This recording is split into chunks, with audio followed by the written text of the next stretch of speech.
Greetings, brothers and sisters. Shalom. Assalamu alaikum. Ad Nastana. It's great to be back with you here on Points of Light Radio, and it's a pleasure to be bringing you the seventh segment in our series on world leaders and fraternalism. Today we're going to sunny Guatemala to study the influence that, or the involvement, shall we say, of the presidents there in fraternalism, namely the craft. Near as I can tell, none of their presidents were involved in Odd Fellowship or any of those other fraternal orders. They were strictly in Freemasonry. Now, I can't wait. I don't know about you, but I'm really enjoying this. And I was quite shocked to see that here in Canada or anywhere here in North America, prime example, our last known prime minister who was a member of the craft basically left office in the early 60s. In the case of the United States, the last known president that they had that was a Freemason was Gerald Ford. His presidency ended in 1976. But it was interesting to see how much further Freemasonry has carried forward in the presidencies of the leaders in Guatemala, and as you'll see as we go forward to other segments, in some of the European countries. So I'm not going to say anything more. I can't wait to bring you this today.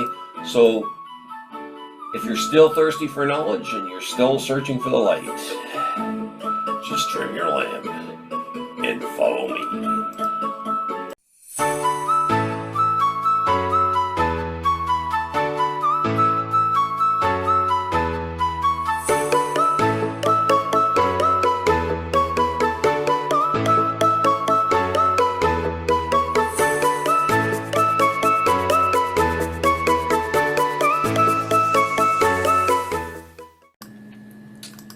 Let's move forward, brothers and sisters.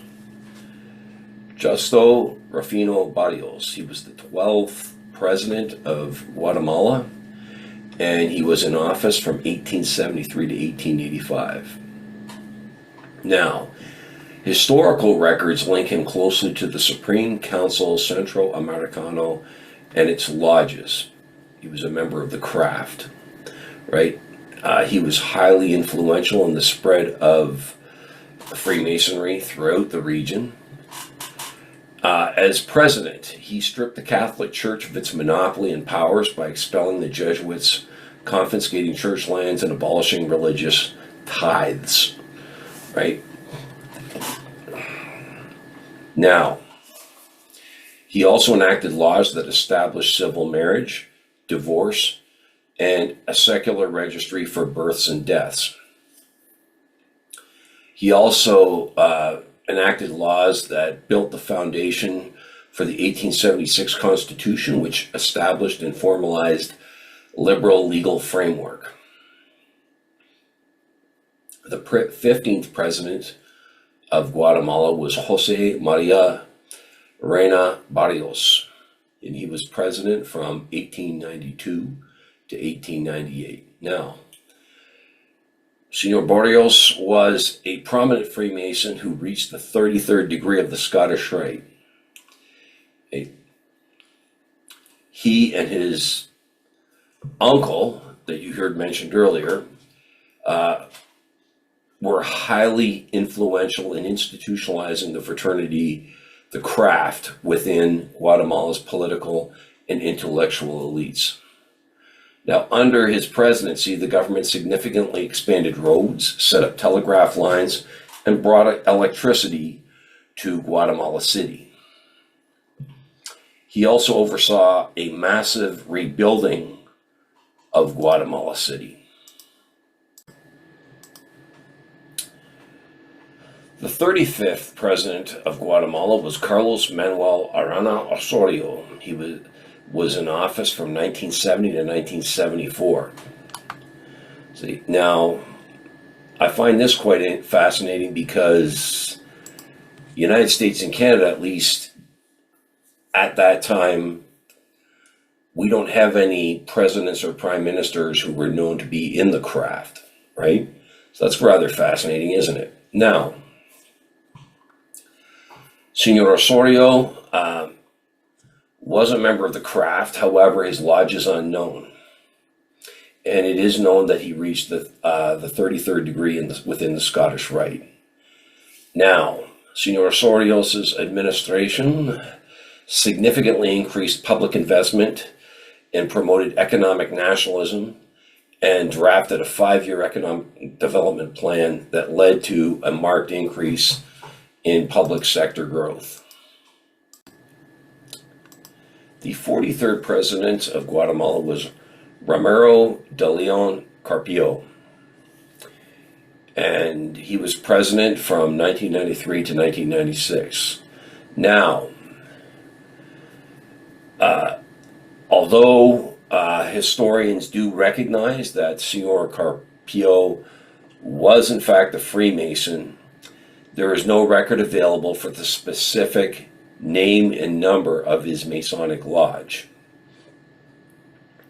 However, what is unknown about him is that prior to his presidency, he served as a deputy in the Constituent Assembly of Guatemala and was a key figure in the drafting of the Guatemalan Constitution of 1985.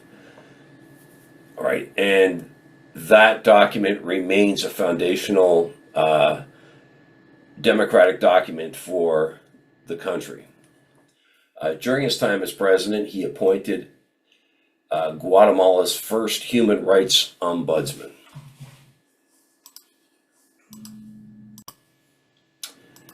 Now, let's see what we've learned here, brothers and sisters. First of all, Justo Rufino Barrios. It's a known fact that his Masonic ideals heavily influenced his political, social, and economic reforms, which reshaped the region. I noticed that it said that he championed classic liberal principles, including secularism, freedom of speech, and that separation of church and state. I think that's important. As I said, in the craft, in most lodges, we don't discuss people's faith, even in the, shall we say, I do know that in the Orange Order, we don't discuss what our particular faith is. Like we keep that to ourselves. And of course, in Freemasonry, the same way, we keep our specific faith to ourselves, right? And probably something he, as I said, learned in his time in the craft. Now, Jose Maria Reina Barrios introduced compulsory voting in 1924. And I've often said this about that. Okay, in these cases, something he probably learned in the craft. Voting is very important. And that goes for everything from motions on the floor to who serves in what office. We vote on those things. In any fraternal order, you do, or should at least. And I think that's something that he probably learned there. He wanted everyone to have a say, right? Senor Gonzalez, when he was president, is known for strengthening alliances with the US and the UK, right? And that idea of alliance, I think, is very important within fraternalism. Carlos Manuel Arana Osorio, he significantly empowered federal power in education. There again, that's something Masonic education, and even you see other fraternal orders moving on to that now. The importance of these lodges of learning and so on, that is important. We want our members to have that education. In this case, it extends into the world outside. I think that's very important, right? Senor Carpio appointed Guatemala's first human rights ombudsman.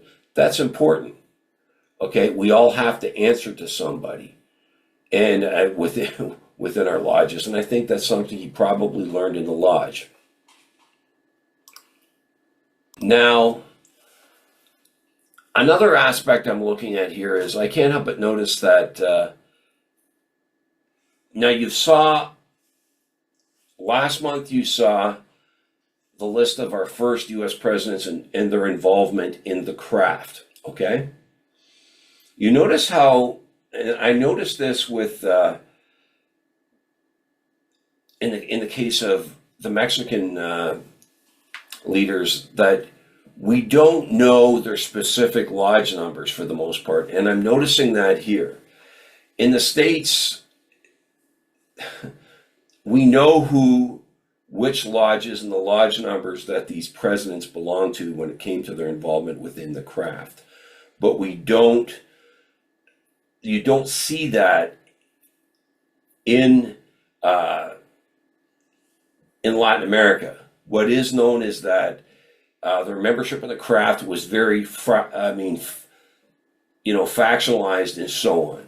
I also, as I said, I find it rather fascinating that up until the 1990s, you had presidents in Guatemala and even, I believe, in Mexico who were involved in the craft. Now, here in Canada and in the US, for instance, in Canada, I believe our last president that was involved in, or prime minister, sorry, that was involved in the craft was John Diefenbaker. And his last term in office ended in 1963. The last president that we know of in the United States who had any real involvement in the craft was Gerald Ford, who left office, I believe it was 1976. So here we have it where even in the more contemporary times, you have presidents involved in the craft here in Guatemala. And I find that rather fascinating, right? And I don't know about you, but I'm finding this entire study rather fascinating. As I keep saying, I'm really enjoying this. I don't know about you, but that's all for this particular segment, brothers and sisters. Before I go, I want to draw your attention to the PayPal link in the details section of this segment. You can hit on that link, make a voluntary donation to Points of Light Radio. We'll use that to move the podcast forward. Everything I keep saying that you see here is not sponsor driven. I also want to draw your attention that Points of Light Radio is available on both YouTube and Spreaker. Please share, like, and subscribe when viewing Points of Light Radio on YouTube. I also welcome your comments and input. You can follow Points of Light Radio on my Facebook page at facebook.com/Points of Light Radio. My X handle is at PO Light Radio. My Bluesky handle is at polightRadio.bsky.social. You can also see the link to my Spotify channel as well as my Points of Light Radio store. Brothers and sisters, this has been fascinating studying this today. And until we meet again, just step into the light.